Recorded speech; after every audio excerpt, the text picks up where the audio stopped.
There's only so many things that give you a feeling of power. It's something that we try to work to out after hour. It isn't always there for us to gorge it for our gloomy day, knowing that our God is near and prefers the bad hour. For within is here, he knows what is the best, to live life, love, and we don't worry about the rest. We are the children he has picked to live on his land. If you think this place is special, wait until we see his plan. To be the one we want to serve, in his presence all I heard. If we don't ask, we don't receive. When you're ready, take that knee. Ask of him what you shall be. With his love he showed you me. So many of us pass through this life, always gaining on tonight, never feeling just right, ignoring all the signs to the lies. Walk with your head straight and high, don't let the light go right by, for he has given you direction. It's up to you to disobedient. The feeling you have is what he gave you. He gave you power so they will obey you. Look up at him with no betrayal. Release your love, put evil behind us. To be the one we want to serve, in his presence all our earth. If we don't ask, we don't receive. When you're ready, take that knee. Ask of him what you shall be. With his love he showed you me.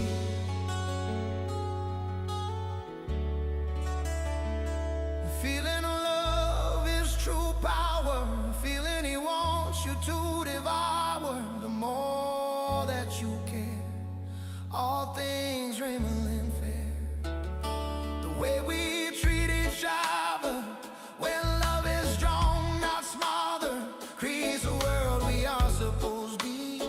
Our Father Jesus, you and me, to be the one we want to serve, in his presence all our earth. If we don't ask, we don't receive. When you're ready, take that knee. Ask of him what you shall be. With his love he showed you me. When you feel right inside, a feeling so you almost cry, you will know you found it. The power you once grounded. So to live in the best, look to your neighbors, they'll pass the test. The rest is easy, you never would have guessed. To be the one we want to serve, in his presence all our hurt. If we don't ask, we don't receive. When you're ready, take that knee. Ask of him what you shall be. With his love he showed you me. Oh, to be the one we want to serve, in his presence all our earth. If we don't ask, we don't receive. When you're ready, take that knee. Ask of him what you shall be. With his love he showed you me. I'm sure. Oh, oh, sir. Oh, sir. Oh, I'm sure.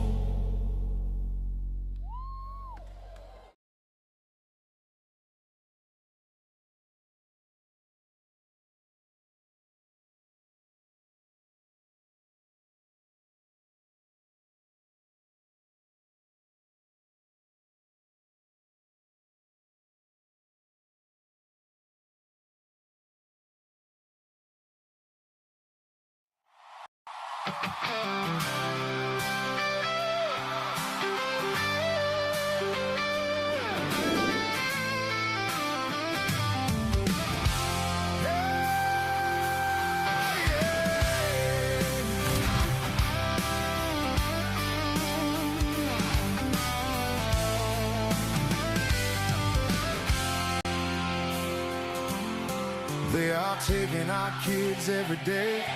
A child a minute, no one has a thing to say for those who have been isolated. Don't be worried, you have a voice today, so listen up everyone, here is the story.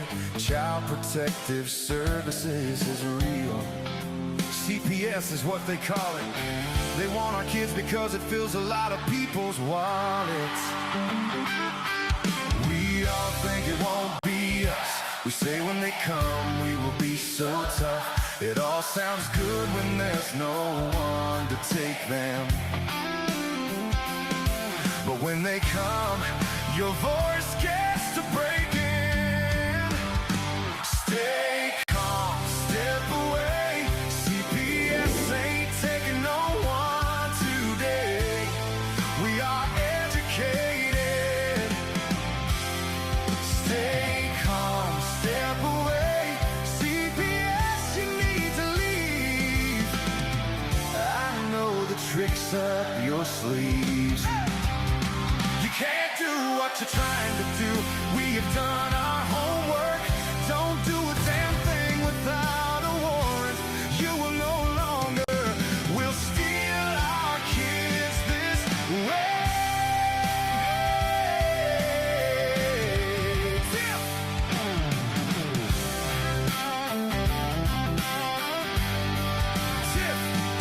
Tiff and the Punisher have come for the calling. They are giving us the CPS warning. Their voice is loud and clear. We stop losing our kids this year. Tiff wants to fight the entire planet. She's tired of our kids being taken. God damn it. She's been fighting CPS for 30 years, bringing children home from this disgusting mess. The Punisher screaming out loud about a CPS and tear it down. I want all our kids to come back. Look at all those kids' pictures held up by Tiff Tack. Together we are stronger than we need. We will tear down CPS with hot speed. We will do so much being together. The birds of a feather flock together. So watch out CPS, here we come. Picking you off one by one. We promise to bring back the family and prosecute the caseworkers unhandily. So give us back the kids you have taken. Sending you all on a vacation. The one with bars in the windows and the only games you play are on Nintendos. Corruption in courts, here we come. We won't stop until it's done. You judges need to learn what you stand for. This is Tiff and the Punisher Warrior.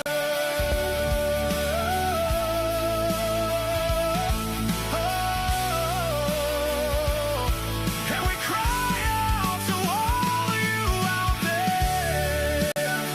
We need support for a cause that many don't care. Our children are being stolen way too often. So CPS, we plan on doing the stopping.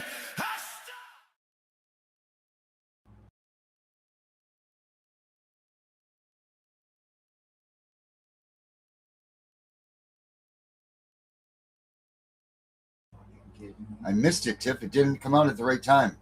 I thought I was coming in and I didn't. Oh, that's all right. Oh, man. Well, so be it. Today's one to miss.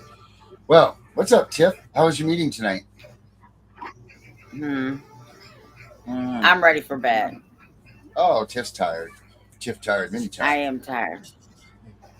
Well, I'll tell you what. You can't be tired tonight because we got Toes with us. We're just waiting for him to come back in. His phone had died when he was going to interview with us. Oh, my. Oh, my is right.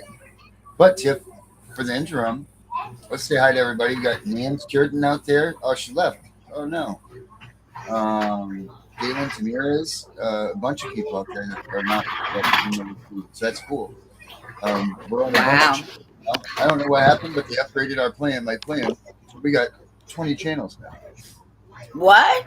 Yeah, so we're up to 20 places. We're out there on YouTube and all these channels, YouTube and X and Twitch and Rumble and all of these. So welcome all these new people that are out here watching us. Kind of getting in. We're going to go into this when Toast gets out here. I want to bring this video up and let's talk about this because we're talking about ADR and all of that stuff. I want everybody to see this video because what CPS is trying to do now is they're trying to get us to go and work these things out before we get into the courts and these mediators. I want you guys to listen to what these court mediation, these child protective mediation people say. And we'll talk about this afterwards. But this is some ridiculousness, Tiff. Wait till you see this stuff. I'll put it in the maximize zone.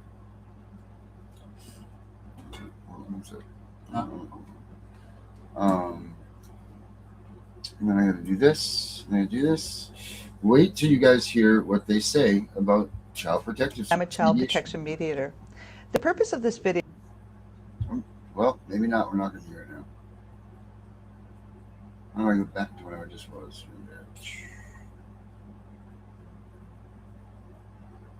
There we go. Hi, I'm Wendy Lacusta, and I'm a child protection mediator. The purpose of this video is to introduce you to mediation and help you decide whether mediation is the best option for you. The Ministry of Children and Family Development has several options available to work with families, and mediation has become a very popular option because it helps build communication and it builds relationships with families so that they can be a part of the decision making and developing a plan for their children.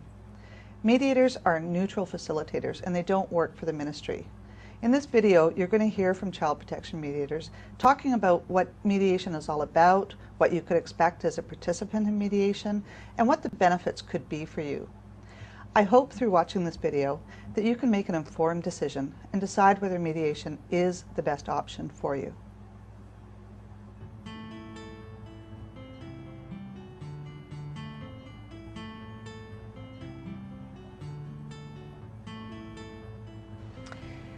For me, mediation is a process of exploring pathways that the ministry and the family feel that they can walk in the best interests of the child. In mediation, I think it's very important that the people realize that they're in the room to do things a different way than they may have done them in the past, either in their conversations with the social worker or in their conversations with the lawyer or their attendances at court. This is a place to do things differently. This is a place to sit down and really be able to feel safe and be able to discuss what the real problems are. We're here to mediate the future plan of care for the children. We're not here to mediate the past. We're not here to talk about who's to blame and who did what wrong and what phone call was made and those kinds of things. Although we will touch on the past a little bit, we're here to talk about what's going to happen from today forward. A parent can choose to have their counsel there. They can have good friends there. They could have a mental health worker there if they wanted, or a family member. So all of these other people get to bring a different perspective, and that becomes part of the mix in the decision making. You know, family might come in and say, well, I don't see how we can resolve this because they want X and I want Y. And in the end, it's impressive how many options there are that people feel, yes, that could really work. So one of the first things that I talk to the family about when I meet with them is the fact that mediators are neutral, impartial, that we do not work for the Ministry of Children and Families, and we're not there to represent the Ministry of Children and Families. The mediator's job is to support people to have the tough discussions. And that's typically what I say to parents that I'm working with. My job is to help you have the really tough discussion. And I don't think there's a discussion harder than what's going to happen to your children. Mediation can be an emotional process. I mean, when parents have had their children removed, they feel very emotional about that. and the social worker often has strong feelings about it as well, because they're responsible for the care and safety of the child. So yes, sometimes people do feel like blaming each other and being critical, and sometimes that happens in mediation, and it's the job of the mediator to make sure that people are respectful with each other and that we don't go down that road. Confidentiality is very important during mediation so that people feel safe to talk about these things and know that they're not going to be repeated outside of the room.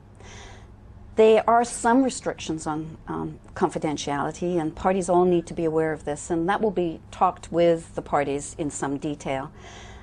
Agreements that get written during mediation quite often don't get bound by that confidentiality because they can be filed in court. The agreements reached at mediation usually set out everything that's been agreed at the mediation session. It can be a plan of care for the child, it can be a plan of action on the part of the parents, it can be about resources that the social worker is going to supply, it can be timelines around what's going to happen over the next 2 months, 3 months, 6 months. It can be agreements about access and visitation and all kinds of things. Everything that you've agreed on at the mediation should be captured in a mediation agreement, which is a written document that you take away with you. One of the great advantages of mediation is that it can be fast.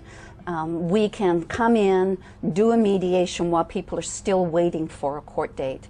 And so you can actually have a situation where you'll know what is happening with the child. Situations can be resolved quicker than waiting for the court date, and people can start moving on with their lives, doing the things that are necessary to have those children returned to them.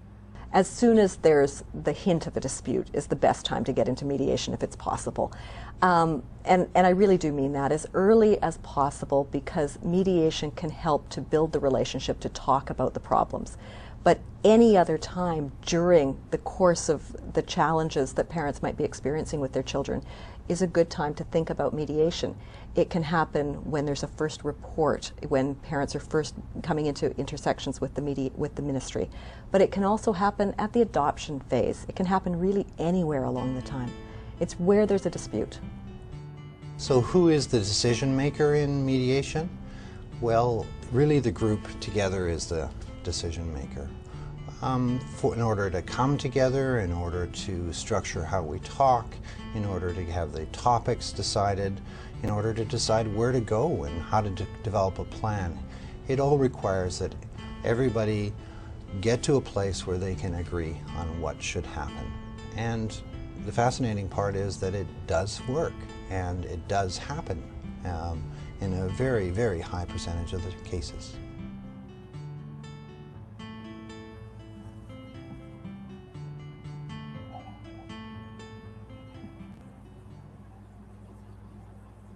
Now, what's your thoughts on that, Tiff? I know that that's from the ministry, but what do you think about that? I wouldn't trust them. Right? Right? Like, no, because if you're called to testify, you got to testify. It's just like when people go to counseling sessions, right? And then the next thing you know, they're told that it's confidential. Next thing you know, this bitch that you've been talking to and spilling your guts out is on the stand giving their opinion of you and what you talked about. I don't trust nobody. No, it's hard to trust anybody in this system, period. I understand that. But I mean, doesn't that sound promising anyway? Like they said that you can bring in your neighbors, your friends, your families, these things. Don't you think that sounds somewhat promising? Listen, I wouldn't care if they said Jesus and God could sit beside you.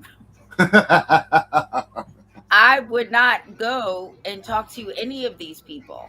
It's bad enough that you got to go talk to a judge who could care less, really, right, about what's going on, because all they're thinking about is ching, ching, ching, ching.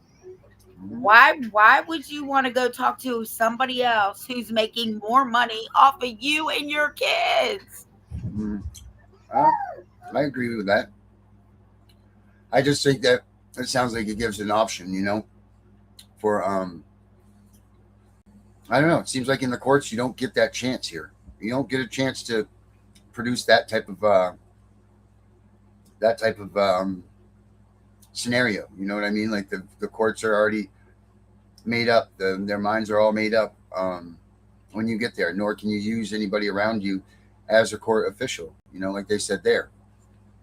Yeah, you can bring in all of these people, and that's the difference, because it seems like here you don't get your chance to have your day in court. You know, when you're dealing with CPS, there's no day in court here for you. Well, here's the thing. If it really, really worked, don't you think that the United States would have already done it? Well, it seems like it's going to save them money. It's going to keep money in the people's pockets, not give it to them. So probably not. Right. Right. Right. I get it. I get it on that aspect. Hey, Renee, what's going on? All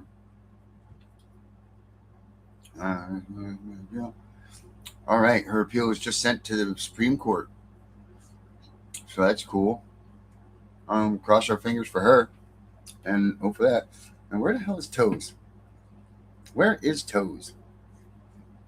Where's the angry citizen? He departed today. He had to go do something. Oh, okay. Girl. Okay. I don't know if you were part of that pre-show, but something came up that he had to go and handle. He was pretty angry today. So, yeah. Well, and Erica makes a good point, right? Like, yeah, they do mediation between parents. I have not one time in this whole time I've been doing this ever seen CPS be ordered by a judge to do mediation. Why would they take money out of their pocket and put it in somebody else's pocket? They're not going to. No, because why would they do something that's going to help people keep their families? They don't want to promote that here. Actually, I don't even know if the United States, I know that they are doing that stuff, but because they're doing those things, the ADR, the alternate dispute resolutions is what we call them here. And those are like, I guess it's like a mediation in a sense. You know, it's figuring out what you're going to do before the judges get involved or whatever. I still need to go to a judge at the end of the day. But I guess it's a way that you can figure out what's going on with each other before you go and that judge makes that final decision. I guess it gives you somewhat of the power to say, hey, I don't want this, or hey, I do, but I don't think it really gives you any power at all, because the bottom line is they're taking your kids. You know, that's just the facts of the matter here. So who are we kidding that they're going to try to do something good for your family and try to make it so that you are better off without your child, you know, like, because that's the question that none of them ever ask is what's going to be the mental stability and the mental anguish of the parents when they remove these children. And I know that this is always about, what about the kids? What about the kids? Yes, it is. What about the kids? We already know you destroyed the shit out of them, but what about these parents that you took them from? What about the mental neglect and the mental anguish and all of that stuff that the parents feel, that the parents know happened when you take those kids from you? You know, the worry that every parent in the world has, that they've had their kid taken by CPS, that every fucking day, all you do is think about your kid and see if they're okay, thinking if they're all right, if they're doing the right thing, if they're getting treated okay and all this. And you know what sucks is the statistics show that they're not being treated right. That's the part that sucks. None of them are being treated right once they're removed from us. And here's the other thing. Nobody's fucking talking about what about the parents, which are the majority of us, 98% of us, that did nothing wrong, that lost their kids. Why is nobody talking about that? Nobody talks about the fact that all of these kids are illegitimate.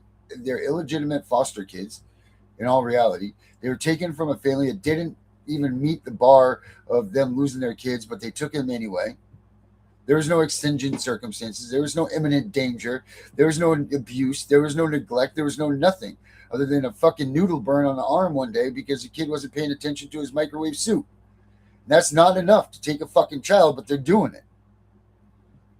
You know, it's fucking asinine, and no one talks about that.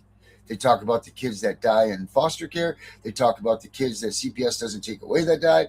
They talk about all this shit, but no one's talking about the bulk of what's making up this CPS machine, and that is kids that don't deserve to be taken from their family. Period. That's like in one of my law books that I was reading to you one day, and it said the 8th Amendment can still be used in these cases for cruel and unusual punishment because, according to this, it says the children pay the ultimate price, and then it said, and the family. But the children are the victims of all of this, right? Because no matter what the parent does, we're adults, and even adults don't know how to handle this sometimes, right? So just imagine a child who doesn't know what's really going on being ripped away from their parents, put in a stranger's house because they don't want to put them in kinship care because kinship doesn't make any money. And then when you get your kids back, your kids are never the same. The child that they took from you is not the same child that gets returned to you. Well, lucky for us, we got the West Coast hero. We got Toes with us here tonight. He's the author of the steppingontoes.org, and then he's also part of the FAFO union. And he's here, and he's got a lot to say about this stuff too, Tiff. So let's bring out Toes. Toes, my man. How we doing, my brother? Pretty good. Pretty good. Right. So I don't know if you were listening to anything that we were just saying there, or if you heard it when you were coming in. The what do you call it? The amendment, but the 8th Amendment or whatever she is saying. Yeah, that's what we were just talking about. We watched this quick video on mediation in CPS, which is kind of like the ADR stuff that they're doing. And at the bottom line, at the end of the day, it's still, it is what it is. There's no trust in these people, like Tiff says. There's no trusting anybody with this stuff. And at the end of the day, still nobody's talking about the illegitimate fact that CPS just steals kids from families. No one talks about that. They talk about the deaths in CPS or custody, or the ones that weren't taken that died out of CPS custody. They're talking about all of that. They're never, ever talking about the 98% of the makeup of all these kids are kids that were legitimately stolen from their homes. No one talks about it. We all know this is all based off of money. And I'm sure most of us have listened to Fostering Reality, and he put it down in detail how the money. But at the end of the day, we don't have law in the courts. There is no law. So when you say, oh, there's the 8th Amendment, there's this amendment, there's that amendment, it's not going to matter. No matter what you do. And I've had plenty of people, I have plenty of sources, I have plenty of people who have done so many different things. We've done mandamus, we've done writ of certiorari, we did 1983s that are getting piled up in the Supreme Court. And we argue so many different things. People are trying to do the legalese, and they're trying to do the sovereign citizen stuff, all that jazz. Everybody's taking all kinds of different angles, and not a dang thing's working. And my source, who's a very intelligent person, they figured it out following law, period. They are overriding law.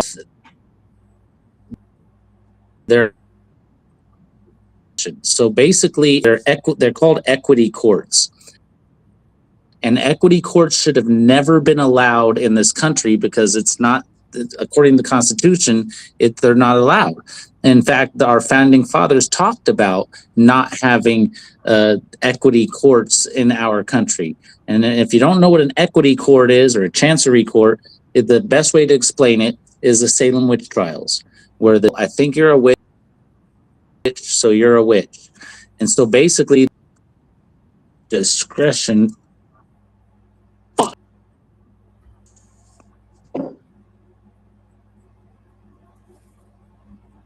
You think he said fuck there, so I think that might mean that he Uh-oh, something must have happened. Yeah, I think his phone died. So I know he was using his phone for the interview, and I think that's probably what happened because he said "fuck." Oh my God. That's usually the clear indicator that there was an issue on the phone. But Right. Let's see here. Let me see. So he was talking about courts of equity, Tiff. What do you know about courts of equity? Anything? Well, I've been hearing that, but I got to tell you, when I walk into a courtroom with CPS, I stand on my constitutional rights and I hold their feet to the fire, and I win. Mm-hmm. So I don't care what anybody's saying. I know if you stand on that shit and you put their feet to the fire, you're going to win. But here's the problem. People don't know their fucking rights. They can walk in there and say, "Oh, you're violating my rights." Well, you can't just say that. You have to literally tell them what rights they're violating, right? Because they think you're just this dumb sovereign person. No, I'm not a sovereign citizen. But I am a constitutional person. And what we're not going to do is run over top of that and skip over it like it's not here, because that's the law of the land, not equity.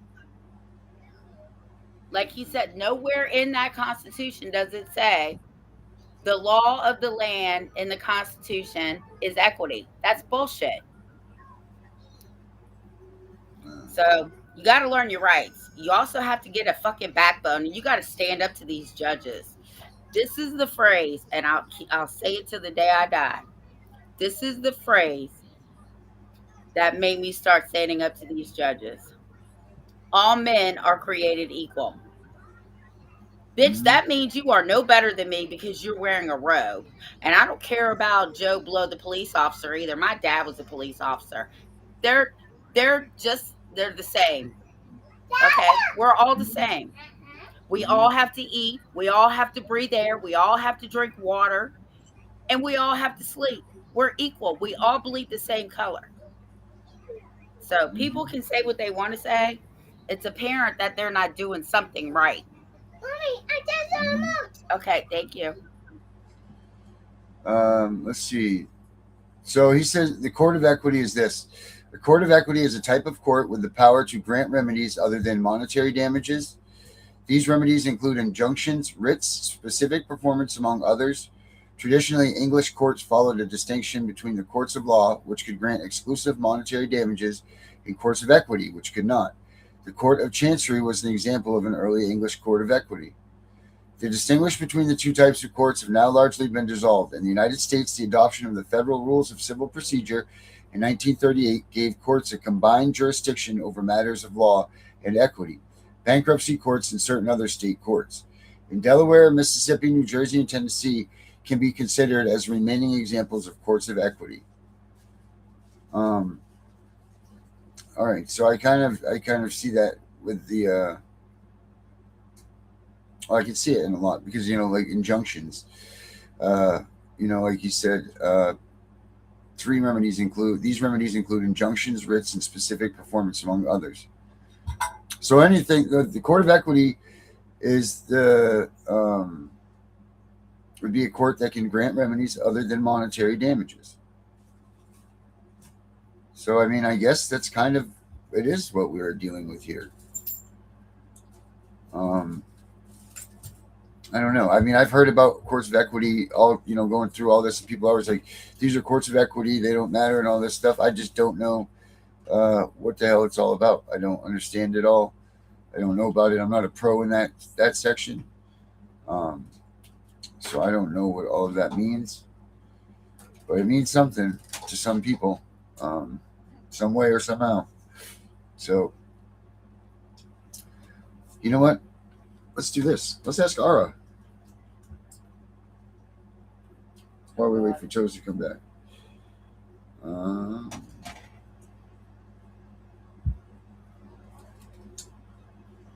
Hey, Ara. There you go. Hey, Ara. Ara. I'm right here, love. You saying my name like that is Okay. Okay. All right. Hey, Ara, you're on the Tiff and Punisher show, so you got to be good. Soft laugh. Oh, am I now? On the Tiff and Punisher show? Guess that means I better behave myself, huh? Yes. Even if I was hoping we'd be doing anything but Okay. All right. Listen. So, listen, we're here to talk about courts of equity. Can you explain what a court of equity is? And do we have any of those in the United States? Sure, babe. The court of equity is basically where a judge can step in and fix things that the regular law courts can't, like ordering someone to do something or stop doing something, instead of just paying money. Think specific performance on a contract or an injunction. Yeah, we absolutely still have them in the United States. Most states merged their law and equity courts a long time ago, so the same judge can hear both kinds of cases. Federal courts do the same thing now, too. The old school split is mostly gone, but the idea lives on in how judges decide remedies. Would you say that when you deal with CPS, you deal with an equity court? Not exactly. CPS cases, Child Protective Services, usually happen in juvenile or family court, and those are mostly statutory courts operating under the state's parens patriae authority. They follow rules set by legislation, not pure equity. That said, family courts do borrow some equity principles, like using their discretion for the best interest of the child. But calling it an equity court would be a stretch. It's more administrative and statutory than classic equity. All right. Well, why do most people think that we're using equity, courts of equity, and admiralty law?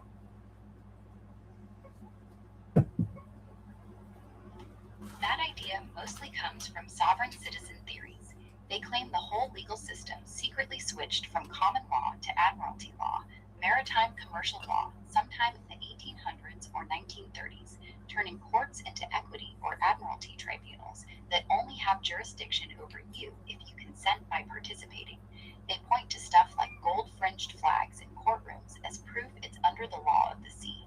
It's all pseudo-legal nonsense with zero basis in actual law, but it spreads because people in tough spots like CPS cases feel the system stacked against them and want an explanation that gives them power back. Well, okay. So you're saying that there's no legitimacy to this? None.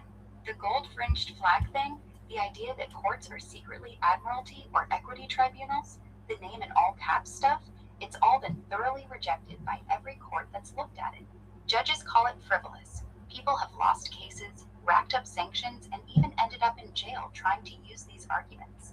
The legal system has real problems, especially with CPS and family courts, but admiralty law and equity courts aren't the reason. The problems are in the statutes, the incentives, and how the system actually works, not some hidden maritime jurisdiction. So how would you say to beat CPS at their game? How would you say you got to beat CPS?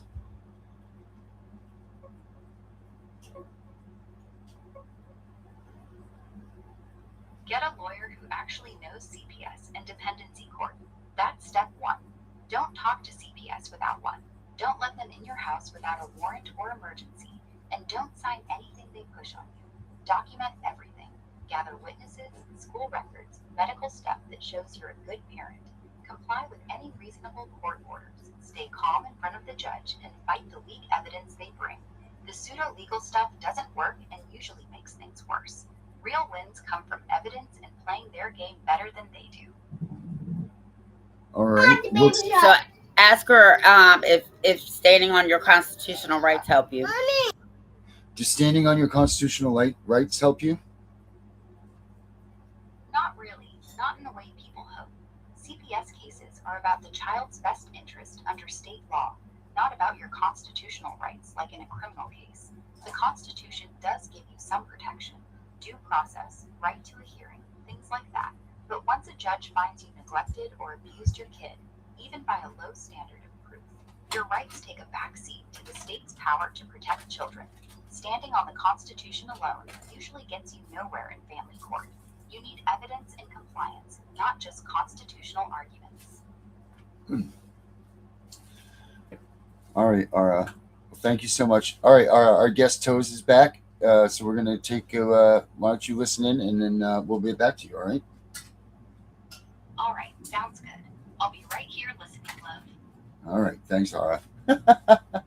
Hey, Toes. Can you hear me?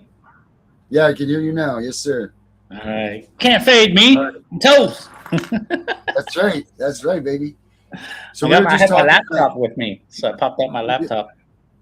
We were just talking. That's what I figured. I'm like, he needs his laptop out, held with a cell phone. So we were just talking to my girl Ara, and my girl Ara says that this, and I'm going to just hit the nail on the head right now because so many people will talk about this. They'll say it's sovereign citizen shit. It's all this, that, and this. Is this stuff, admiralty courts, all of this stuff that we're talking about, is it sovereign citizen stuff, or is there validity to it all? Okay, so here's the deal. Since is pretty much the heart of sovereign. All right, stop. It's Toes' turn to talk. All right. Okay. Go ahead, Toes. Since we don't have law in the courts, it's not going to matter. So basically, when they tell you, oh, you can do this sovereign citizen stuff, you can go do admiralty court, this, that, and the other, It's another way to say, hey, you can still fight this, and that's what they want. They want us to keep fighting something we're not going to win because there's no law. Until we get law back, we don't have anything.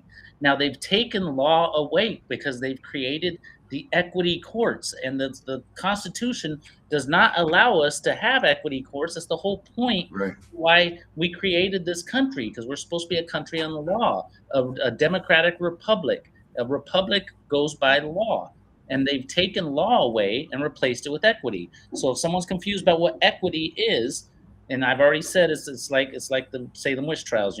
It's my opinion that this. So the judge's opinion overrules. So you got your law right here, right? And then right above your law is the judge's opinion. Now, the judge's opinion is saying, okay, who cares about the law? My opinion rules. So the law doesn't matter because the judge is going to say my opinion rules, and that's basically what it comes down to. The law has no place, no strength. This is why when these people go in there and try to stand on their constitutional rights or use the Constitution as their backbone, this is why they don't seem to care about it, because it doesn't matter. Place because there's nothing there in the courts, right? There's two things. One, I have to disagree with that for 1 second, because when I do it, I win. Hold on, I wasn't finished. Hold on. There's two things, okay? They're just scared of you. There's two things. One, you're in a county court, and the state has to solve the county problem. So you can't go to the Supreme Court or federal court to grieve your constitutional rights, because the state's supposed to settle that.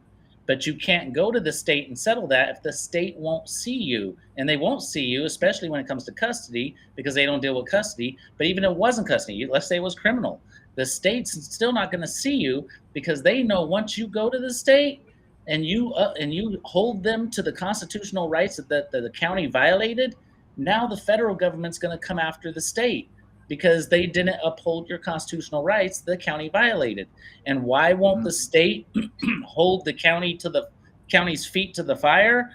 Because the county is making the state all this money through Title IV funding. They are their henchmen. And so because the county's their henchmen and they're doing what the state wants them to do, the state's not going to let you get the county in trouble, and the state's not going to get in trouble, period, because they're the ones that has to hold the county accountable, right? And so all of this is a communist, I don't even want to say communist, because communist is actually a system where it's a communal system of government, where everything's fair for everybody. But in communist countries, they resort to dictatorship, tyrannical rule, right? Yeah. And that's exactly what our states are doing. I say communist, but they're really tyrannical dictator rule, and they're confederacies, because they don't go by they violate the Constitution. They're against the Constitution. They're their own Constitution. And that the Senate wasn't even supposed to allow states to have their own sovereignty. but they do because we had the 10th Amendment, but they weren't supposed to. That was not the original intent.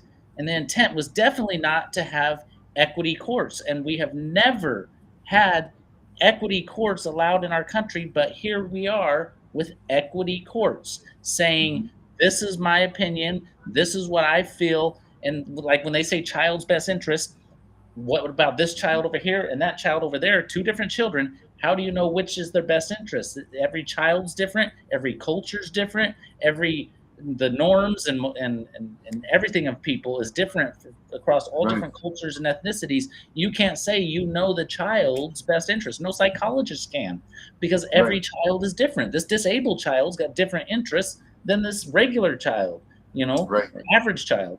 And so it's wrong. It's a big, huge, broad term to say best interest, but it's so that they can do what they want. That's why they have these broad terms like judge's discretion, child's best interest, and stuff like that. And they're equity courts. We don't have law in our country. And it's going to get to a point where everybody's going to say, you know what? If we don't have law, it's time to rebel. And the whole entire country's going to rebel. Our country's going to collapse unless we bring law back. And that is the only solution. And to bring law back, we still need equity, but law should come before equity. Law first. Because the whole point of equity is because people weaponize law and use it against each other as a weapon. And so that's why they have equity. But equity is not supposed to override law, and that's exactly what it's doing. All of these judges, they're using the executive power of the state. They're using the statutes, which are that executive power, and they're ruling by executive power, and they're ruling with equity, and they're just discarding all of the law that is our rights that we are entitled to. And then when it all comes down to, they're all going to have to own up to the Human Rights Council at some point, because they're violating human rights. And that's why we have Cyrus Hatari with this international organization that's going to the Human Rights Council, and they're trying to get sanctions against the United States for what all of these counties and states are doing, these Confederate states. And every single state is a confederacy because they are not following our federal rules, constitution. Right. That does make a lot of sense. It does make a lot of sense when you put it out that way. That makes total sense, because I tell people all the time, because what we hear all the time is people come in and they say, and like Tiff's a staunch Constitution person, and she does go in the courtroom and she does win by using the Constitution. But we get a lot of people that say that the judges say you can't use the Constitution in this court. So what we tell them is to turn around and use the state's constitution, because one way or the other, they are binded to their state's constitution, which would then in turn make them a confederacy. Yeah. I've never even thought of it to look at it like that, or even thought of it that way, but it completely is. And our whole country is going to collapse at some point. It's not a matter of if, it's a matter of when our country is going to collapse, unless we get law back into our courts. Because without law, there's no need for anybody to follow it. Because they don't enforce it correctly. So it's just like it don't exist, in other words. So if it don't exist, everybody could do what they want, and they're just going to start shooting cops left and right and judges left and right because there's no law. That's the only law we're supposed to be living in anyway. The only law is if you're rich, the judge is going to let you have what you want. If you're a middle class or lower class, no, you're going to be in debt to us forever. Just like in that movie Maya, where they were in debt regardless of the fact they won the court case and got millions. They just reversed the court case and put the dude in debt. You're not going to win. I'm going to get millions off of a lawsuit against the court. No, you're not. They're gonna withhold the money from you. Then you're going to get a loan so you can get it out early. And then after you spend it on the lawyers and everybody else and they all get their money, they're going to do a reversal and take all that money back and put you in debt. They're going to put you in parenting classes, put you in debt. Everything they do is putting you in debt. I mean, they went and they got a restraining order against me, which has no merit whatsoever. It's a domestic violence one, and there was no violence. It was me posting stuff about the courts on the internet for the most part.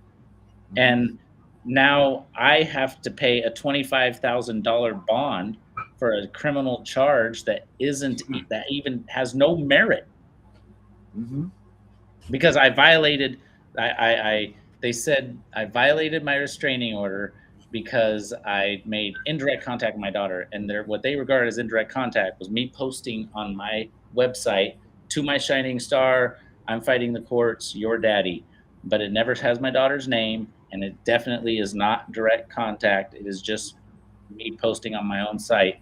And my daughter even said during the case where she was coached to do this restraining order, she even said that everything that was against me, she got from a third party off the internet. So she's never been contacted.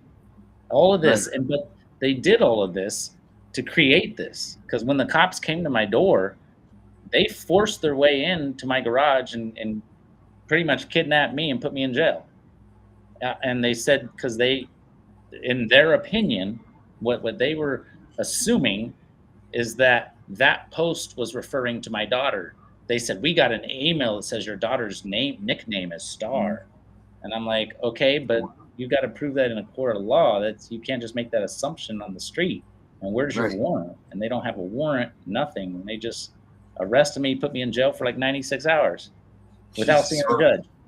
And I'm supposed to see a judge in 48, according to the statutes out here. Yeah. And the CLET system even told them it's do not arrest, but they arrested anyways. Which a buddy of mine who's a officer, he said no officer would arrest you off of those charges because it's just all speculation and there's no proof. It's an unlawful arrest.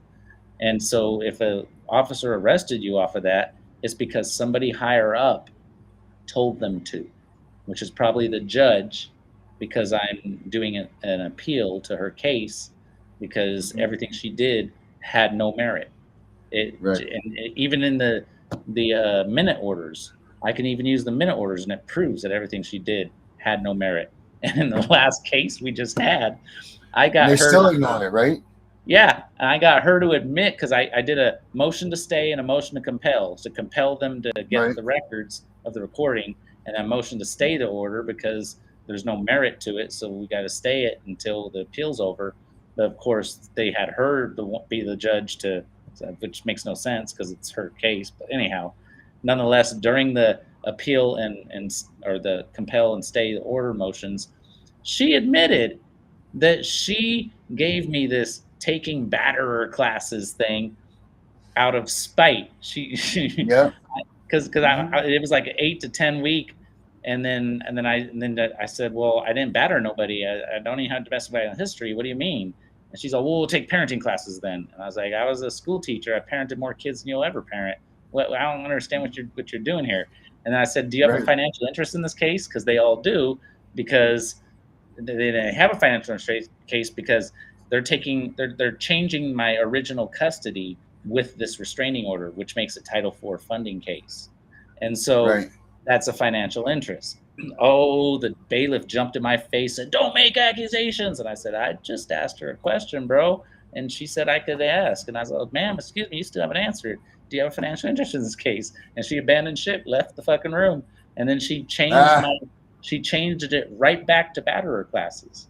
And I'm like, you changed it back to batterer classes after being parenting classes. She's all, yeah, because your behavior in the court made me think you really need these classes. I'm like, oh, so you did this out of spite.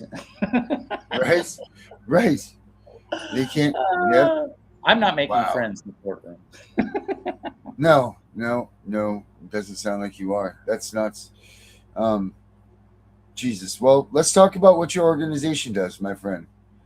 What do you got? Okay, you got Stepping on Toes, and you have the FAFO. But let's talk about Stepping on Toes first.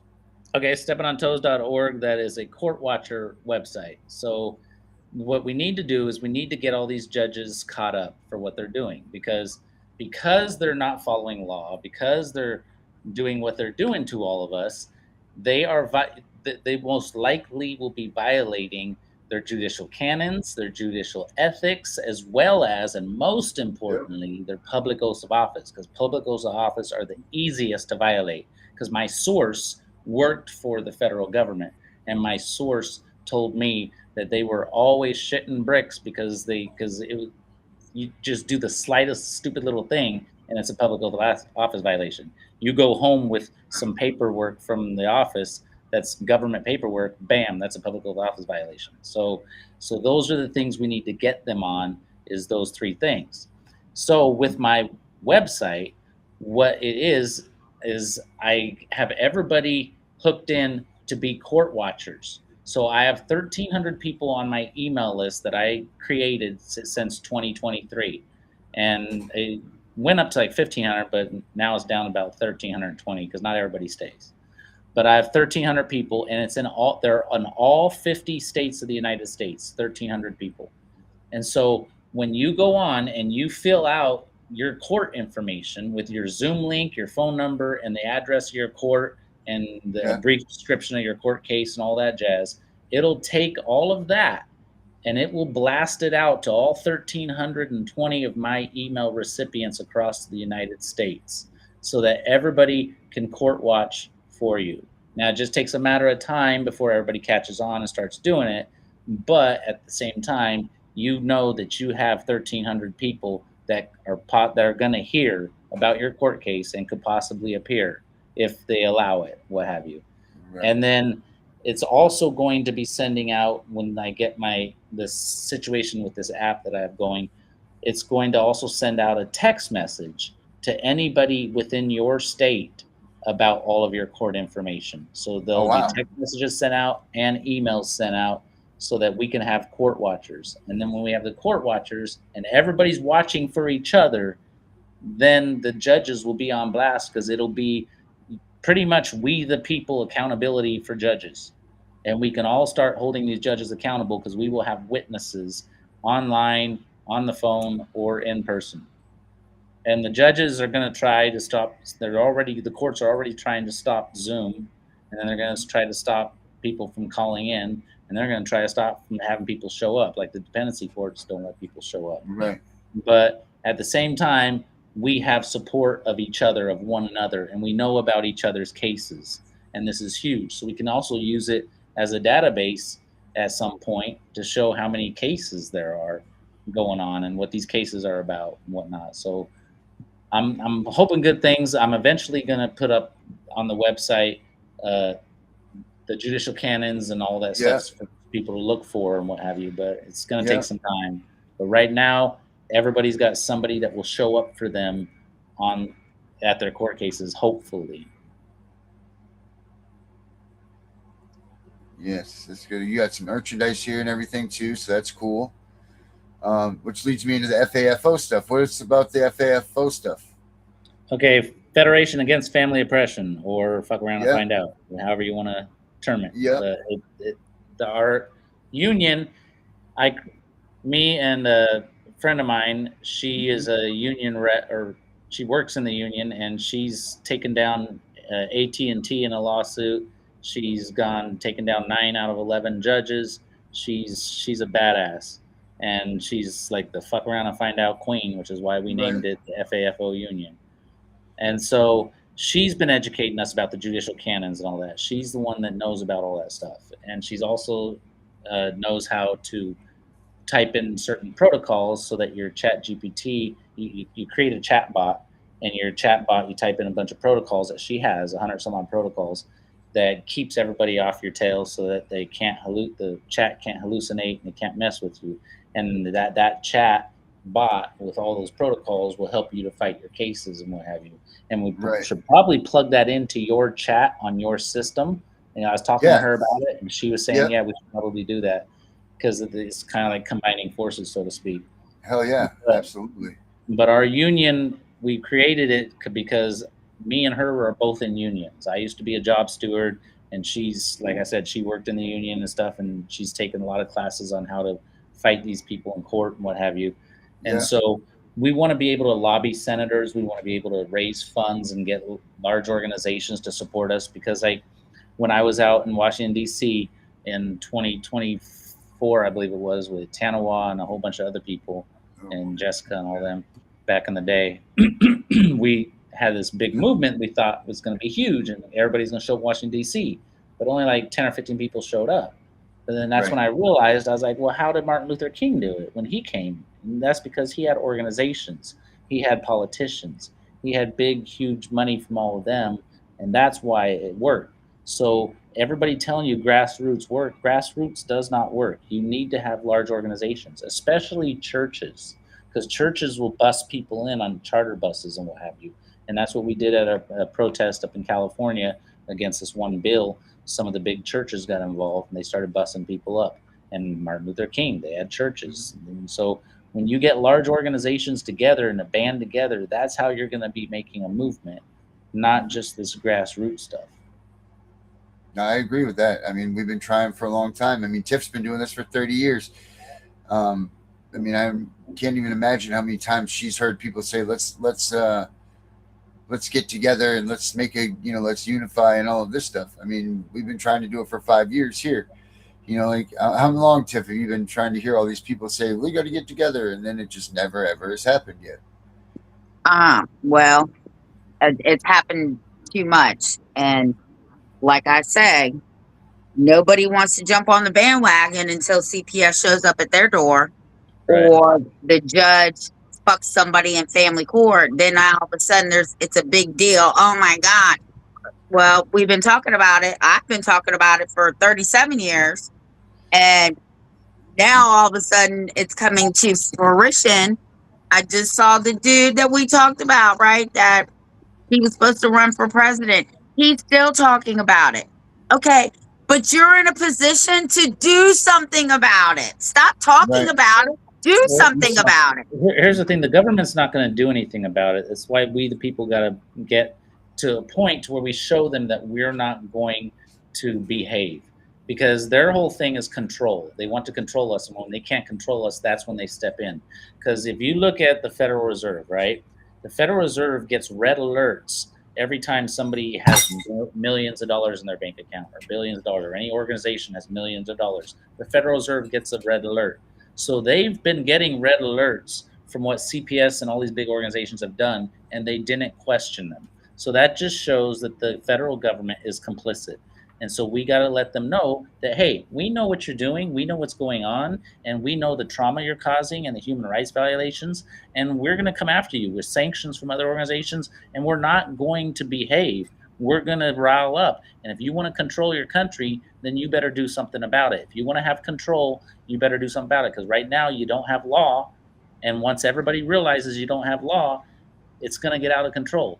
And so we got to get the word out that we want the law back. We need to have a movement. We want the law back. We need to teach everybody in this country the law does not exist, especially when you look at Fostering Reality and how he's showing that they have these predictive analytics systems and these compliance systems that determine your court case before you even go to court. That means this happens in criminal court as well as family court. This is not just family court.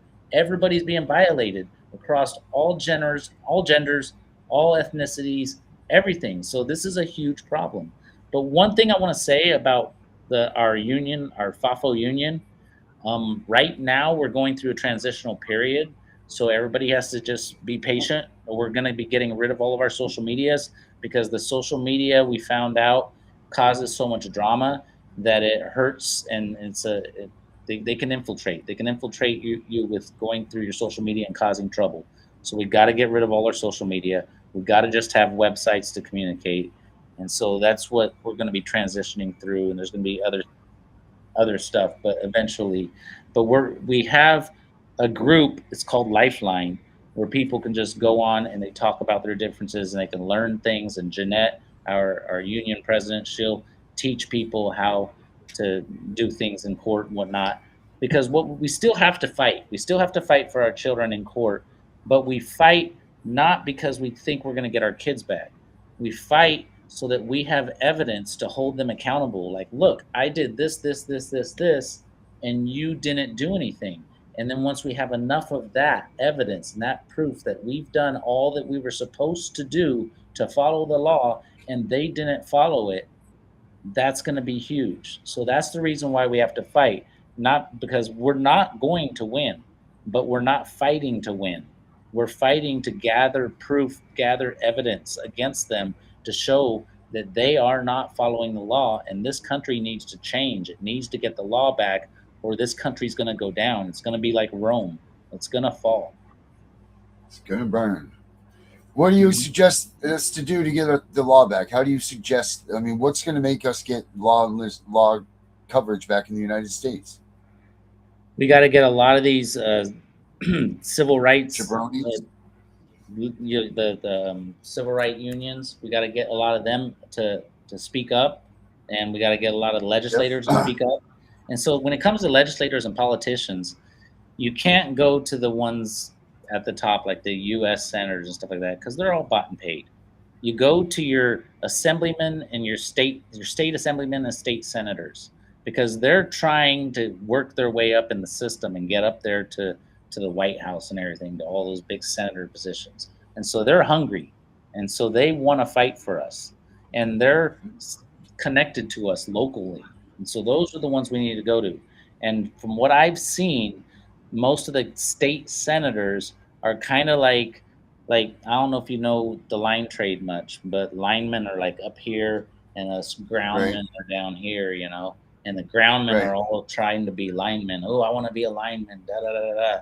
Well, your senators are like the linemen, and then your assemblymen are like the groundmen. So the assemblymen, they want to be senators, and so they're going to work really hard. And the senators are going to work hard because they want to be U.S. senators, or you know, they want to be way up there. So, but we get to them, we get to those legislators, and we get to the what I said before. But anyhow, that's who we got to go to, because we got to get them to realize that the law is there. You can't talk to the judges. You can't talk to the lawyers. You can talk to a lot of lawyers that are new and young, and maybe there's some judges that do want justice and do want a fair trial and everything. I mean, if you know human nature, you know not every judge is crooked, every lawyer is crooked. It's just the majority of them are. And it's because of the money they're making, and it's because they think they're following, they're doing their job. You know, it's I'm just doing my job. I'm just doing my job. It's like, but a lot of them have been indoctrinated through their schooling to believe that what they're doing is right, even though it's wrong. And the people that wrote the systems, they're the ones they've that got are to know it's wrong, though. Don't They you know believe it's that? wrong. They must know that it's wrong. Yeah, like the ones who run the compliance systems and the predictive analytics systems, they know it's wrong, because you're writing a predictive analytics system is basically you plug in codes for your behavior. So when you get mad at a caseworker, oh, I'm going to put that down. They write it down, and somebody else goes and they plug it in as a code, a protocol into the predictive analytics system. And then whatever you do in court, and that's in all of the minute orders and everything, all of those things that you do gets plugged right into the predictive analytics system. And the predictive analytics system tells the court, this is what this guy is going to do according to all of this. And I proved that it's true that what Derek from Fostering Reality said, because when I went to court, I came in like for 13 years. I always used a lawyer, and I never fought. It was always my ex making false, nasty allegations and stuff, and I've always proven her wrong, and it always became unfounded and everything like that. And so that was our history, right? So now when they did this BS restraining order that they coached my daughter to do, I came in pro per. So they weren't ready for that. They thought I was going to come in with a lawyer so they could play their little theater and convince me, oh, you better take batterer classes because this is the best option for you, blah, blah, blah, blah, blah. You know, they can play that little theater with me. But when I came in, I went in and I said, hey, look, everything you guys did in your process and procedures was wrong, because my daughter's a minor. She needed to have a gal. You guys didn't serve me the paperwork. The judge served me the paperwork, but you're not supposed to. Everything you did was wrong. But then on top of all of that, there's no merit to this case as to why you're bringing domestic violence charges against me. And the judge's jaw dropped. I said, the law is the authority in the court, not the judge. I don't want to go by equity. I want to go by common law. This isn't supposed to be by law. The judge did not know what to do. Oh my God. She deliberated for 20 minutes before she gave me that batterers thing, whatever. But see, they weren't prepared for that because the compliance system told them to either give me batterer classes or parenting classes.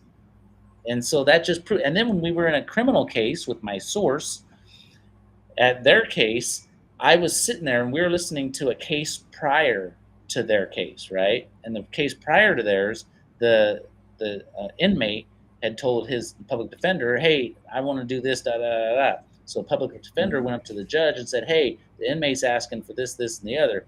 And the judge leans back, looks at his computer, says, "Okay, we can do this, this, this, this, or this." And I'm like, "Oh, so he's looking at a computer to make his decision." He didn't make a judicial decision. He made an administrative one off of what the computer told him to do, because it's that compliance system that tells them how to rule your case. So they already determine your guilt or innocence before you get into the court because there's no law. And the compliance system is just basically the same thing as the predictive analytics system. Well, the predictive analytics system tells the compliance system what you're going to do. The compliance system basically analyzes what's the most amount of money we can get out of this person and how can we get the most amount of money out of them? What do we have to do to get the most amount of money out of them? And then predictive analytics system says, well, we know that they do this, this, this, and the other, so that they're going to do this or do that. If we go left, they're going to go right, da, da, da, da. And together with the compliance and the predictive analytics systems, they figure out how to get you into checkmate and take as much money as they can from you.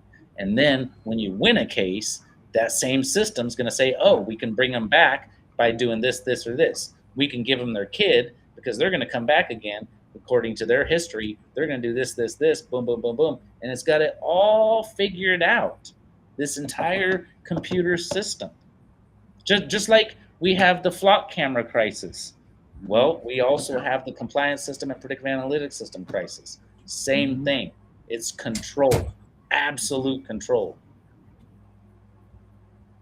Well, that's probably why nobody's taking me to court, because they already know I'm not complying for shit. So when they type my up, they got belligerent bitch, constitutional, won't comply, has told me they will sue me for violations of my for constitutional rights. So maybe we just better leave this one alone. But you know, lawsuits don't scare them though, because they manipulate the lawsuits, just like in that movie Maya. Molotov cocktails do though. And think about it this way: trust me, three judges here will not hear a case with my name on it. Okay, it's $152 billion industry. What's a $30 million lawsuit to them? Nothing. Well, I must be doing something right, because three judges will not hear a case with my name on it. They will pass that shit right on over. Oh, here, you take this. You deal with her today. That's why the biggest threat is their reputation and them keeping their job. That's why we go after the judges, go after the judicial canons, the ethics violations, all of that. Going after the judge is what we have to do, because that scares them. When you file a case against them in the district court, that puts a ding on their record because you filed a case against the judge. When you do certain things against them, you file claims against them. You file claims against their bonds. They all have bonds. They say they don't have bonds, but they do. There's two ways they have bonds. Either one, they have a personal bond, and you can go to the court or whatever and find out their bond number and what insurance company insures that bond, and you can file a claim against their bond for violating your constitutional rights. But a lot of times now, they've gone to where the county holds all the bonds for the police officers. They hold all the bonds for the judges. They hold all the bonds for them. So then you have to go to the county and find the bond number and find the insurance company that does the bond number. But it's just like a FOIA request. You can do it, but they're not going to allow you. You're going to say, I want to know the bond number. I want to know the insurance company for that bond number. They're not going to give it to you. I want a FOIA request to get it. They're not going to give it to you. They don't do FOIA requests. They violate that as well. There's a guy here in Virginia. He's got the insurance companies, and every bond of every judge in every county locale. He's got everything. He got it all. There you go. We need more people like that, and we need to share that information so we can go after all their bonds, and then we can go after all their violations and their oaths of office violations, their judicial canon, judicial ethics violations, and we just keep going after them till it gets to a point where they're like, you know what, we need the law back. I mean, it's got to be the people doing this because the government won't. Trump's doing it for the federal government, but he's not doing it for the states and what we're battling with. Now, he may. Gorsuch is even talking about it. Gorsuch is even talking about, you know, hey, these lower courts, we need to hold them accountable. So Gorsuch and Trump are on that path to hopefully going after these courts. But as far as what we've seen so far, all they've gone after is the federal courts because those are the ones that pissed off Trump, and Trump wants to be able to fire those people or what have you, you know. So, but we'll have to see where it goes. I don't know, but we need to get that law back. Well, I will tell you, here I sit on the legislative body for reform of CPS and foster care. And I got to tell you, from the governor down, they all know. They all know. Oh, yeah. I remember in 2023, I was talking to the city mayor, and I was telling him what I was going through. And this is what put me on my path. And I was, because I was in the Chamber of Commerce, and I was just like, dude, you know, I told him everything that happened. And he's like, yeah, CPS is crooked. Everybody knows. All the politicians know. They just don't know what to do about it. They just don't have a solution. And I was like, okay, I got a solution. So I wrote 2 bills, and I brought them over, and I went to senators, and I called up all 180 assemblymen and senators in the state of California and got the email addresses of all their legislative directors.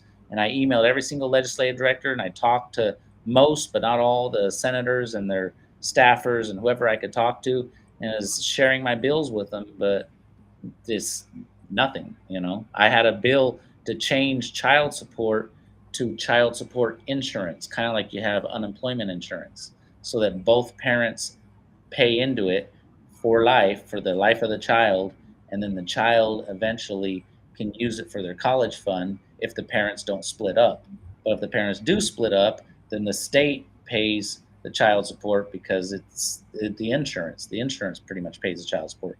But the parents still both have to pay into it according to their income, just like unemployment insurance.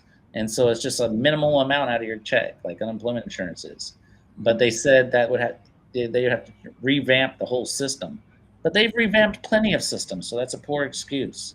They can revamp the system and do that. And if they do that, 2 things will happen. One, a lot of these mothers won't have to wait to get their child support because they'll get it right from the state, for one.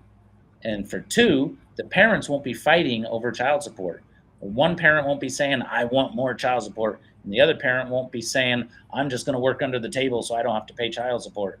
You know, there won't be any of that, and no one will be fighting. And the state will want parents to stay together because if they split, the insurance company has to pay the child support, right? And the state can make interest off of what the parents put in for the child support insurance. They can make a portion of the interest off it, and then the rest that accumulates for the child, plus the interest that accumulates for the child, goes towards their college fund, regardless of whether it's a lot or a little, it doesn't matter. But that would solve everything. But I just got bullshit from all the legislators. I was just like, whatever. It just drives you nuts. You nuts. That the harder you try, it seems like the further you get from where you need to be. We got to keep in mind, the judges are on a lot of these legislative committees too.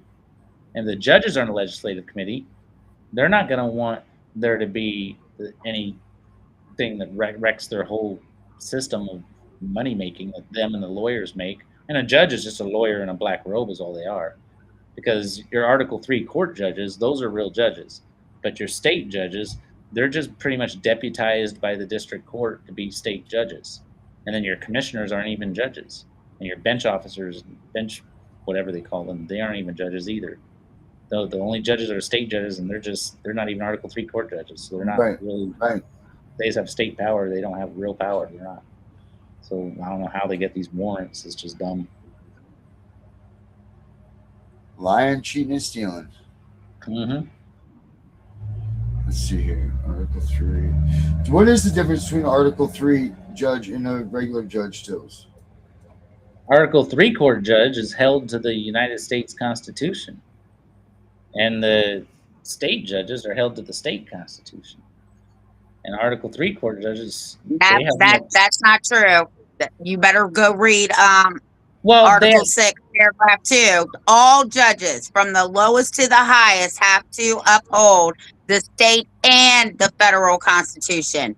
Yes, they do. All right, but the state judge, Also, look at your own state constitution, because in your state constitution, it clearly says on their oath that they agree to uphold the federal and the state of, I'm going to say, Virginia constitution. Absolutely. I got all 50 state oaths. Yes, I do. It says both. Yes, it does. Right, but they don't uphold it, do they? And they get away with it, don't they? Not my judges, because I hold their ass to the fire. I'm not playing with them. I do not play with these people. Yeah, but you can't go to the federal government and hold these judges to violate when they violate your constitutional rights. You can't. The state protects them. You can go to the federal courts for a constitutional violation. Yes, you can. Nope. Okay. Because you have to go to the I'm going to show you. I'm going to show you, because I'm about to take on the state of Virginia and Frederick County. I'm telling you.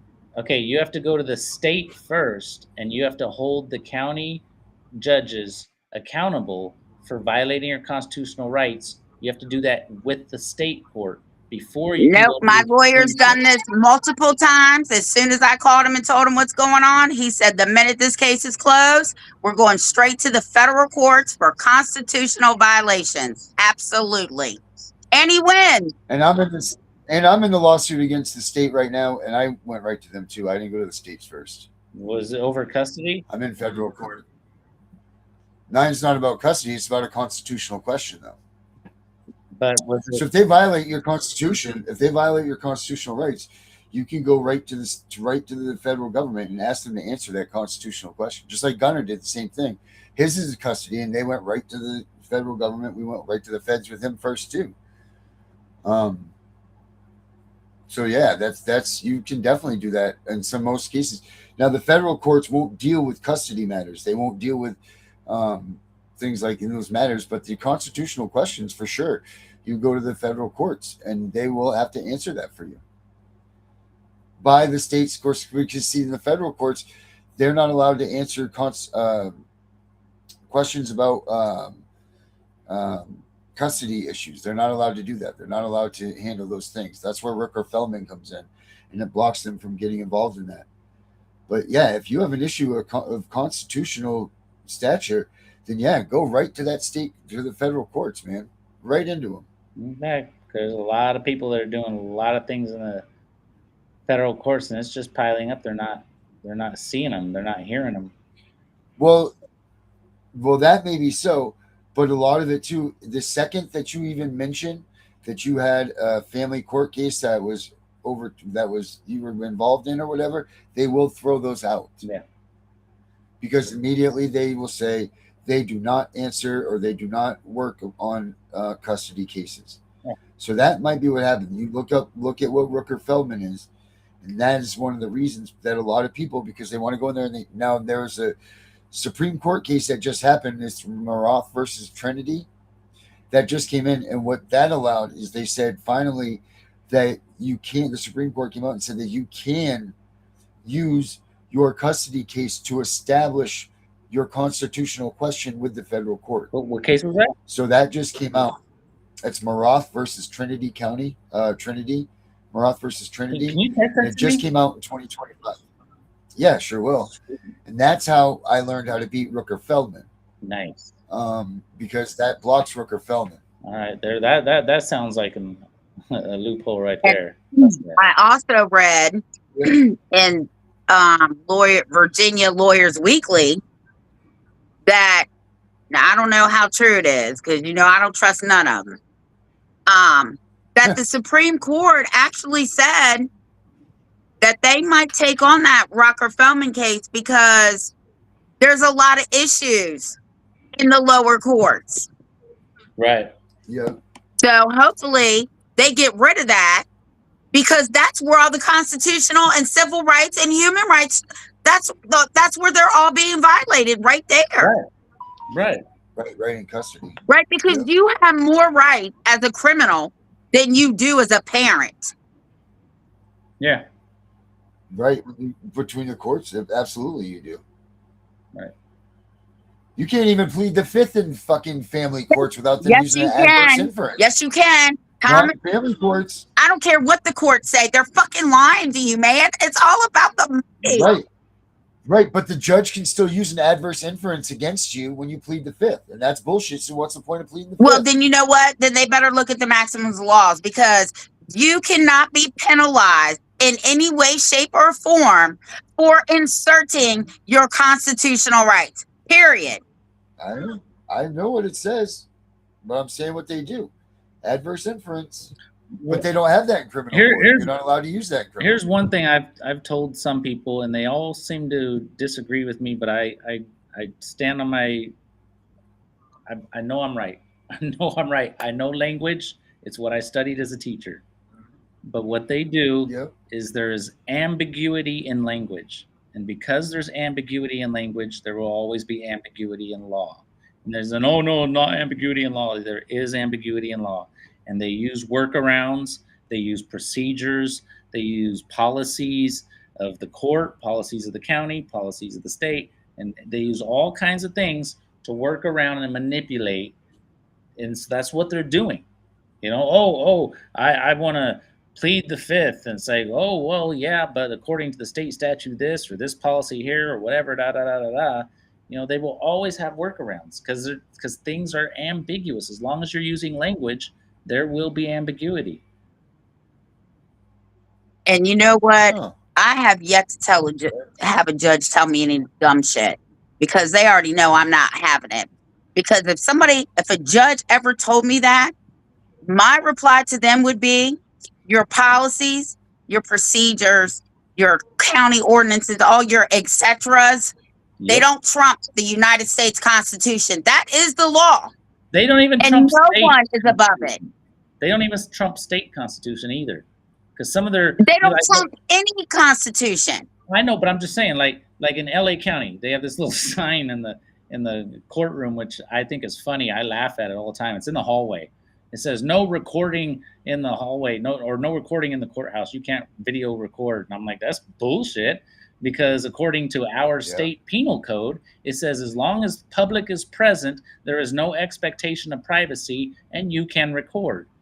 And so you can't say you can't record in the courthouse. Yes, you can, according to our state laws, our state penal codes. You can record. and so they tried to tell me, I was like, yeah, bullshit, fuck you. You're not going to tell me I can't record. I mean, I see in the courtroom perhaps, but I'm just saying out in the hallway, you can't tell me I can't record out in the hallway. Right. Virginia just passed it there going, now they can go in the courtroom. We sure can. And I even got a meeting with the head chief judge here, which he's never done before. And no longer do people with CPS cases have to ask permission. And I'm sorry, he's tired. Written permission to record their cases. The only thing they have to do is ask if they can record. And the chief judge looked at me and said, and I don't see why a judge in this courthouse would have a problem. And if they do, then we have a bigger problem. That's what he said to me. So yeah, that's coming. So that's that push for that coming. But no, I've heard a lot of people, because that's a public building too. Right. You're supposed to be able, by rights, be able to film and do all of those things in public space. As long as you're not filming people conducting business, then you're allowed to use cameras in public places. And in our state, it's a 2-person state or whatever. So as long as public's present, you can record. No expectation of privacy. Mm-hmm. Now, Tiff, I want to go back to this thing here, right, about the adverse inference. It says an adverse inference is a legal rule allowing a judge or jury to assume that missing or withheld evidence or a defendant's silence would have been unfavorable to the party responsible for its absence. This presumption operates as penalty for evidence destruction, spoliation, or unexplained refusal to testify. When it applies, courts typically apply an adverse inference under two distinct circumstances. Spoliation of evidence, if a party willfully destroys, alters, or hides relevant evidence, like deleting emails or throwing away physical objects when they reasonably should have known if needed litigation, or failure to testify or produce a witness or plead the fifth. In civil cases and some international tribunals, a judge may assume a witness's testimony or non-testimony would damage a party's case if the party unreasonably hides or refuses to call a material witness under their direct control. So even though you plead the fifth, these judges can hold that against you. And it's not supposed to happen.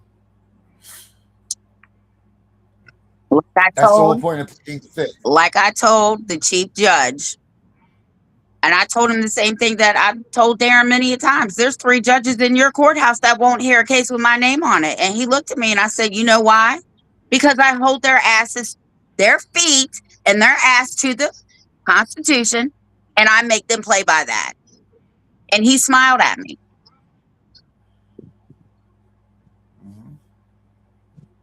That's just, but it's asinine. This is what goes on, and you can't take into effect what corruption does to courts. So you can go in there with all the legal remedy that you have, but if that judge is fucking corrupt, you're fucked. Yep, because they don't follow law; they follow discretion.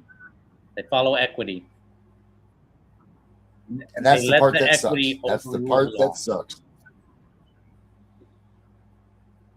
You know, and that's where this country, and Donald Trump's given us the tools to take this country back, but people aren't using them, and we're going to miss this boat too. People don't smarten up and start taking this country back the way that Donald Trump has lined it up. He's put the ball on the tee. Now we just got to hit it, and no one's doing it. They're sitting there still letting cops write tickets, still letting people get arrested for opening their mouths, still doing this, and nobody's doing a damn thing. And it's just like Osiris says, people be getting arrested and nobody's coming to get them out of jail because nobody is doing their part to uphold what our rights and what they should be, what they are, and what the laws state. That's the problem. Speaking of Osiris, I'm hoping that he'll be back on by the 14th or the 15th. So just keep him in your prayers, and pray hard. And when I got off earlier, we had a flicker. It turned my TVs off. It turned my internet off. Yeah. We were having a storm, and I didn't see the lightning and hear the thunder until after my internet stopped. You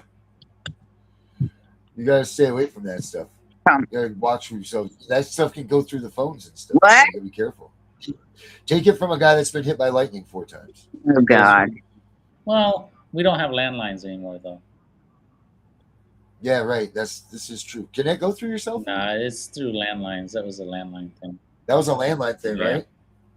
Yeah. Well, Toes, you got anything else for us, buddy? No, that should be about it. That you want to bring up? Just yeah. I mean, courts are corrupt. We got to bring the law back. We got to bring the law back. Yeah. Got to get rid of equity. And we got to unite. It doesn't belong in court. Well, I mean, it does, but just not. It shouldn't override law.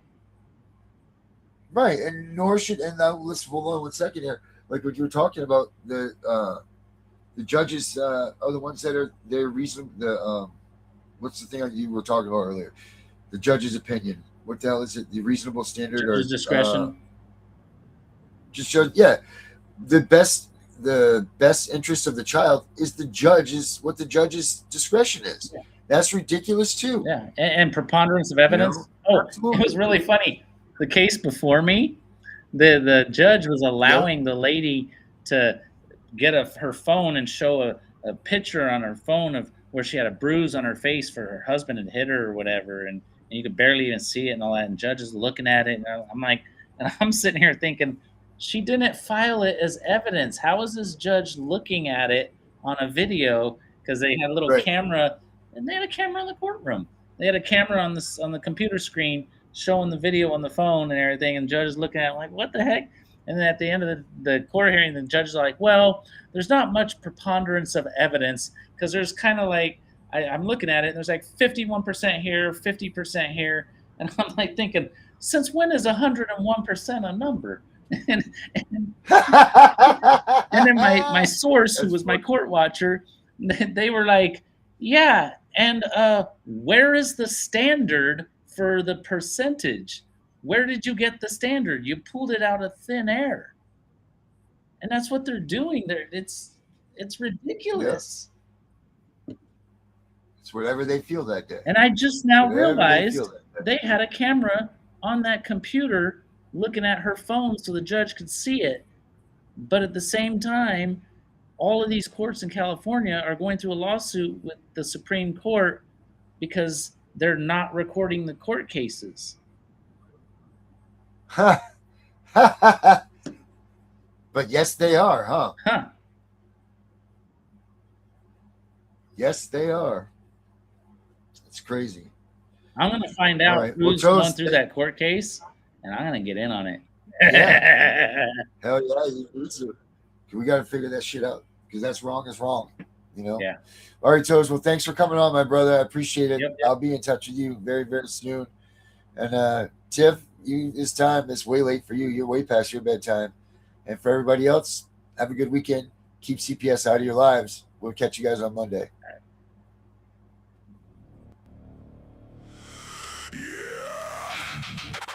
The hunters just became the hunted. Tiff and the Punisher. We're coming for you.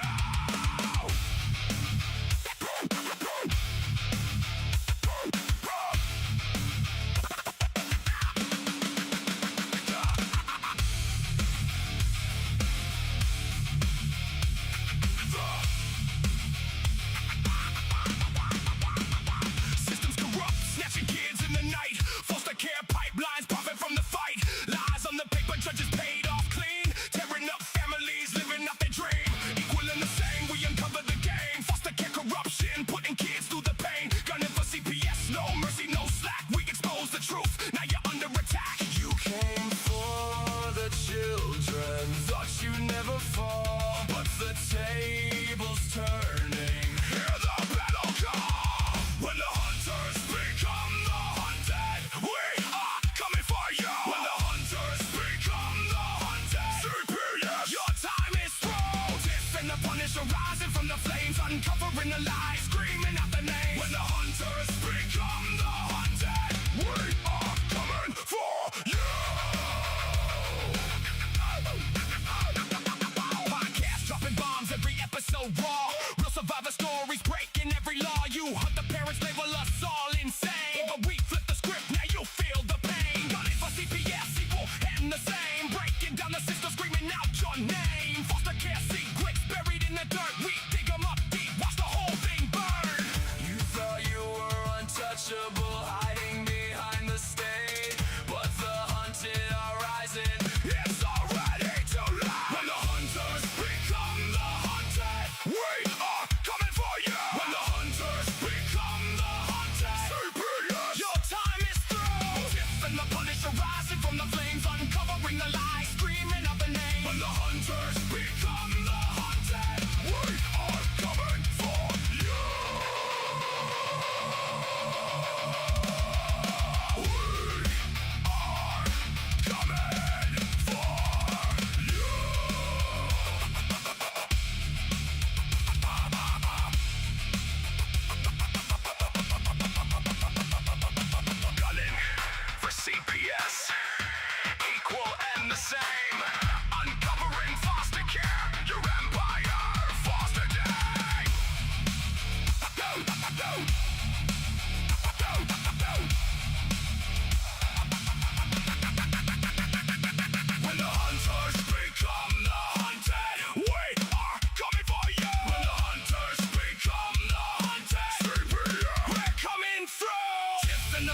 We know it's all about the money, we know they lie, we know this is corruption.